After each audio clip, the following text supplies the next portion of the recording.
Alright, so in this replay, we're going to take a look at the Mustang P-51 C10.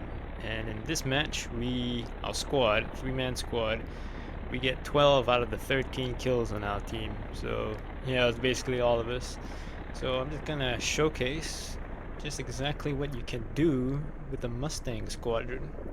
So we're going to switch over to the sensor view, switch that off, and begin. So we are at the 4-minute 48-second mark. We've side climbed.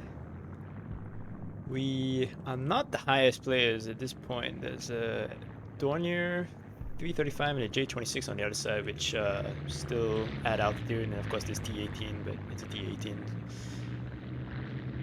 So we've committed to the turn here. We've got good formation. Everyone's quite close together. And now we are going into the mid. So, first set of customers here. Got LA5 key and another key coming in from the far side. So we just go straight in.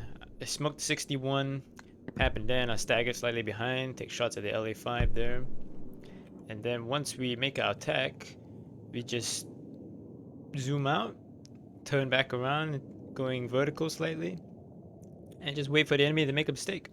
And it doesn't take that long for them to make a mistake. LA5 here hangs himself. Set him on fire, get the kill. 190 down low. He smoked the Bearcat down there. Yak 9 comes in from the side here. Now he's got a decent amount of speed, has some altitude, pretty much equal here. I believe that's Dan going in to take attacks. Pap is holding top cover. Now the Yak 9 here sees me coming in, so he doesn't pursue Dan, otherwise Dan would have been smoked there. But I don't pursue the Yak 9 either, because why should we play in this game here? We've got altitude, we've got a numerical advantage. Just take our time. Dan gets a snapshot on the 190. 190 goes down. The Yak 9 is trying to jockey for position, but there's not much he can do. We have full initiative here. And there goes the 9. Yep, not much you could have done there. Not much at all. So now I call the play to regroup. We still got some bandits out here. We got a G2 off to the left and a J26. The J26 is higher than us right now because we've been in a sustained fight. We've lost some altitude. But the 26 is just going to be chasing our Blueberry 51 down there. So Dan and Pat regroup up there. I take the lead and go in first.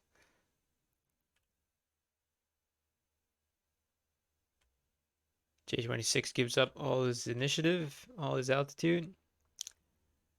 And right about here, this is usually where most folks kind of give up a little bit, because if we take a look at the stats here, you can see that pretty much our entire team has collapsed. And the enemy has only lost 5 players. There's a T18 and a B18 that we've spotted that are out there in the distance over there, so we don't need to worry about that too much.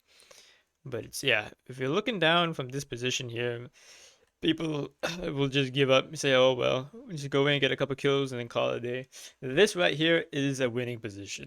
All right, we've got 3 Mustangs that kind of know how to work together. We have the altitude, which means we have the initiative. And so long as we keep the initiative, there's nothing anybody here can do to us, right? No one here can actually hurt us. And the only way that they can hurt us is if we let them. So it's very simple. Just don't let them hurt you. Keep your distance. Don't get greedy. Take your time with the attacks. Because a match now in War Thunder lasts up to 25 minutes. It used to be like to an hour back in the very old days. But even at 25 minutes, that's a lifetime basically. And you can see we're at the 7-minute 40 mark. And in my previous video, I did mention that most games are decided in the 5 to 7-minute window. There's a 2-minute window in War Thunder matches in which all the decisions that are made in that period of time will determine the outcome of the game. And the layman will probably look at this and say, you've probably made all the wrong decisions because you're all alone against the entire enemy team. Not entirely, because we know what it is we're doing. We know how to effectively use the Mustang.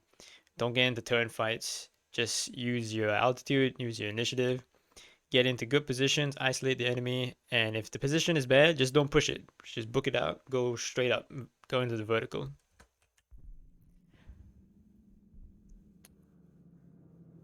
And going back on another point I usually raise, no one plays this game from a team-oriented viewpoint, so it's always very easy to isolate enemies. It's very rare to find a squad that knows how to work together. Most squads will just get everyone together into the same lobby and then just go out and play by themselves. That's not actual squad or team gameplay. You need to have a system to it. Now we drag down the B-18 here. It was up high. They've smoked the 51 C-10. The other blueberry was the last guy alive at altitude. I believe the T-18 will be coming back later. I'm not entirely sure where he is. Here you can see we're getting stuck in. We've got speed on everybody. Not much they can do. I'm just clearing the tail of Pap here. I just smoked two guys there. Were too focused on trying to shoot down my wingman. And you can get setups like that very easily if you got good comms. As long as you can tell everybody what it is you're doing, as long as everybody understands that you don't get into a turn fight, keep your speed up in the Mustang, and you're completely fine.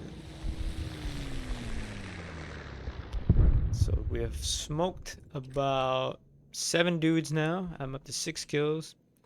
We've got an isolated 26 here, Pap and Dan, going in to engage, mop that guy up. I am more interested of the stragglers who are retreating back to their secondary airfield. So I'm flying off to the side here. So I'm leaving the pair to engage that.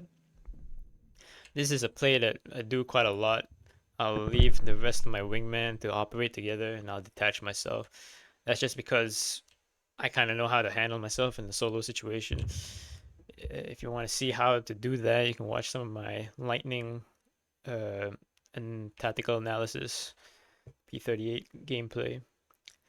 Now they're taking way too long to nail the 26 here, but they finally do manage to do it. So once you get to a situation like this and you've got multiple scattered enemies, it's all about threat analysis, trying to identify who is the priority target. Right now it's just the G2 because he is the main fighter. The 335 is not that dangerous in a one-on-one, especially in the C10. You can take your time with him. This is the new Mosquito, but it's not the very dangerous one. The dangerous one you want to look out for is the NF variant. This one is not that. And the T-18, he has altitude, he has initiative, but it's very easy to dodge because it's a twin-engine bomber. Well, strike aircraft. It's not a heavy bomber. So we take shots on the 109 there. Not much he can do because he just took off and he was climbing up. So I've got full initiative, full energy. Pursue him. Not too worried about a 335 because my wingmen are on the way here.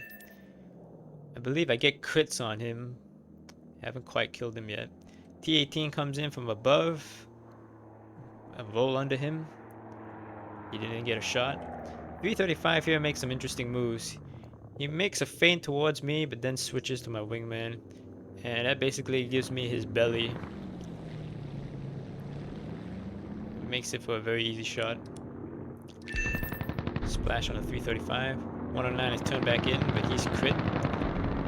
Head-on attack there by 10, I believe. I was swinging in behind him. Pap's jockeying for shots. Pap misses, waves off. I pursue. Get more hits. And I think that's a fire there. Yep, he's gone. So, we are now at 11 kills, and only one other person on our team has gotten a kill, also one of our Corsairs. Everybody else just basically died. Now the Mosquito has turned back around. I've got speed, I've got altitude, he's quite slow. He's gonna pitch up. He decides to not pursue by pitching up, which is the right move. But there's not much he can do here. I lose Dan here to the Mosquito. I I think that is dead. Yeah.